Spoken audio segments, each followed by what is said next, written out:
The best of Bloomberg Intelligence segment. So here's something that's going to bring more gummy bears to Romaine's mood. Research from BI showing that while recessions don't actually necessarily mean earnings crash, earnings recession versus economic recession, those are separate issues. Michael Casper, Bloomberg Intelligence equity strategist, here to break it down for us. Are you looking at an earnings session at all? And if so, just less deep than maybe in previous years? Yeah, it could certainly be less steep, but right now consensus doesn't have any forecast for an earnings recession. So next quarter, we're looking at about 4.3% growth based on consensus. The following quarter, 6.5% based on consensus. So actually accelerating out of that bottom from 3Q. So right now, without an earnings contraction, we've got this kind of mismatch between price and EPS. Last time that we had a big earnings contraction outside of 2020 was the 2015 kind of situation, and that was relatively minor, but 2 consecutive quarters of negative growth. And that time you had a correction that was only around 20%. This time we're in a bear market.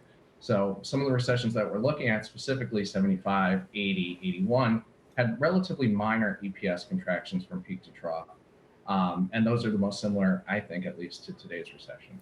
Talk to us, Michael, a little bit about some of the technicals that we've been seeing in the market here. I mean, there's been a lot of talk about this idea that when you look at not only the moving averages, but of course, you look at the RSI, and I guess if you want to get into, some of the more esoteric technicals like the Elliott wave, there is some sort of optimism that you can maybe take from some of those signals.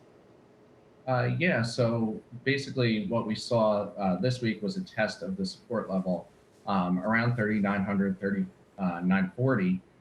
That was marking the uptrend from that January low. So if you draw a trend line from the bottom to the most recent bottom, it kind of bounced off that support, and it bounced off of a support level horizontally off of a previous peak. So there's a little bit of support here. Unfortunately, the next major test from the index we see is at 4,100. So there could be a little bit of chop going on in the fall, and that's kind of what our fair value model had been indicating for some time. Overall, I'm asking this a couple of times, Michael, but there has been this view that we're in a tale of two worlds now, a binary outcome. Either we enter recession and stock markets collapse, or we rally higher if we manage to avoid it. Do you think, can anything be that clear-cut right now?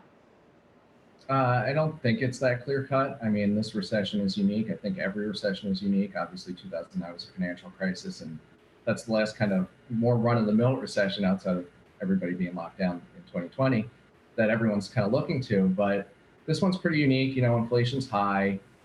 So that's obviously going to keep revenues pretty high as long as there's no demand destruction, and the consumer still is spending, which is kind of surprising. So outside of that, the only way you get really an EPS contraction in what we're probably in is a recession with the 2 consecutive quarters of negative GDP growth. Yeah. The only way you get it is with a margin collapse, and companies have done a pretty good job of making the best out of a bad situation so far.